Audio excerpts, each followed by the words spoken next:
4 کردار بنتے ہیں۔ Number 1 Bushra Bibi, number 2 Ibrahim Maneka, Bushra be be کا صاحبزادہ، نمبر 2 احمد مجتبیٰ، اور ایک چوتھا شخص ہے سرفراز نامی۔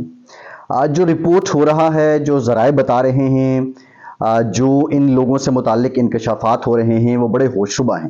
سب سے پہلے احمد مجتبیٰ کی بات کریں گے۔ احمد مجتبیٰ جو بشرا بی بی کا بھائی ہے، اس شخص کے بارے میں یہ کہا جاتا ہے کہ 2017 میں اس نے دیپال پور میں تقریباً 571 کنال زمین 1 کروڑ 40 لاکھ روپے کے عوض اپنے نام کروائی، اور یہ 2 بہنوں کے نام کی۔ ان میں سے ایک بہن بشرا بی بی ہے اور ایک ان کی دوسری بہن ہے۔ پھر اسی طرح اس شخص کے بارے میں یہ کہا جاتا ہے کہ 70 ایکڑ زمین اوکاڑا میں 20 کروڑ روپے کے عوض اس نے اپنے نام کی ہے۔ اور احمد مجتبیٰ کے بارے میں یہ بھی کہا جاتا ہے کہ احمد مجتبیٰ زمینوں پر قبضہ، اور اس دوران جب بزدار صاحب حکومت میں تھے، پی ٹی آئی کی حکومت تھی، تو کافی اثر رسوخ ان کا رہا، قبضے بھی کرتے رہے، لوگوں کی ناحق زمینیں بھی مارتے رہے، اور ایک مکمل لوٹ بازار انہوں نے گرم کیے رکھا، اور ان کے جو اثاثوں کی مالیت ہے وہ تقریباً 24-25 کروڑ تک پہنچ گئی احمد مجتبیٰ صاحب کی۔ یہ بڑا کلیدی کردار رہے ہیں۔ فرا گوگی کا نام تو ضرور آتا ہے، فرا گوگی بالکل رہی ہے، لیکن فرا گوگی کے ساتھ ساتھ یہ جو کردار ہیں یہ ابھی تک صیغہ راز میں ہے۔ اسی طرح کی ایک اور بڑی خبر یہ ہے جو آپ کے ساتھ میں شیئر کر رہا ہوں، وہ بشرا بی بی کی جو اولاد ہے اس کے اثاثوں میں بتایا جاتا ہے کہ وہ تقریباً جو 2400 کروڑ کے قریب پہنچے ہیں۔ یعنی یہ اتنا بڑا سلسلہ ہے کہ آپ سوچ بھی نہیں سکتے کہ اتنا پیسہ بنایا گیا ہے بزدار حکومت کے دوران۔ اور اس میں جو سب سے بڑا کردار ہے وہ ابراہیم مانیکا صاحب ہیں۔ ابراہیم مانیکا صاحب کا جو فرنٹ مین ہے سرفراز نامی شخص ہے، اور سرفراز کے ذریعے وہ پیسے وصول کرتے رہے ہیں۔ صرف بات کریں تو لاہور میں ایک پراپرٹی ٹائکون سے پل بنانے کے عوض 80 کروڑ روپے رشوت لی گئی ہے۔ اسی طرح 25 کروڑ روپے جو ہیں وہ زمین کے تناظر میں لی گئی ہے، جو سرفراز اور یہ احمد مجتبیٰ کا نیکسس ہے۔ اور یہ سلسلہ یہاں رکتا نہیں ہے۔ 2 کنال پہ جو کرساد فرید مانیکا ہیں صاحبزادی، ان کی تقریباً 10 کروڑ مالیت کا فارم ہاؤس لاہور میں انہوں نے لیا ہے۔ اور حیران کن بات یہ ہے کہ اب یہ اتنا پیسہ کیسے بنایا گیا ہے۔ یہ پیسہ جو بنایا گیا ہے اس کا سلسلہ یہ ہے کہ ابراہیم مانیکا صاحب بزدار صاحب کے دور حکومت میں تقریباً 10 لاکھ روپے یومیہ کی دہاڑی لگاتے تھے، اور وہ دہاڑی ٹرانسفرز کی مد میں بھی ہوتی تھی، وہ دہاڑی اسپتالوں کے MS لگانے کی مد میں بھی ہوتی تھی۔ راجہ ریاض ایون کہہ چکے ہیں کہ AC/DC پیسے دے کے لگائے جاتے تھے، ہم نے پہلی بار سنا۔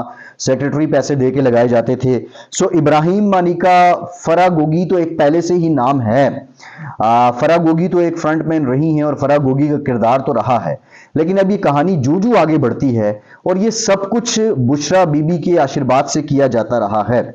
آپ نے ایک کہانی اور بھی سنی ہوگی کہ ایک آفیسر ہیں، اس وقت وہ اہم عہدے پر تھے، اور انہوں نے بتایا تھا وزیر اعظم عمران خان کو کہ کیا ہو رہا ہے ان کی ناک کے نیچے، اور پھر اس وقت کی خاتون اول بشرا بی بی صاحبہ سے متعلق بھی انہوں نے بات کی تھی، اور پھر یہ ہوا کہ ان کو ان کے عہدے سے آفیسر کو ہٹا دیا گیا تھا۔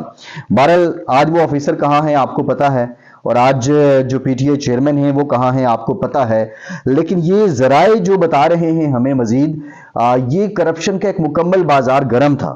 اب نمبر 1 سوال یہ ہے کہ کیا چیئرمین PTI اس سے واقف نہیں تھے؟ اگر واقف تھے تو وہ خاموش کیوں تھے؟ کیا انہوں نے اپنی بیگم صاحبہ کو مرشد کہہ دیا تھا؟ مرشد کہنے کی وجہ سے وہ خاموش تھے، یا کوئی ریزن اور تھی؟ اور اگر ان کے علم میں نہیں تھا تو وہ کتنے بھولے آدمی تھے کہ یہ خاتون کس طرح ان کو ڈاج کرتی رہی ہیں؟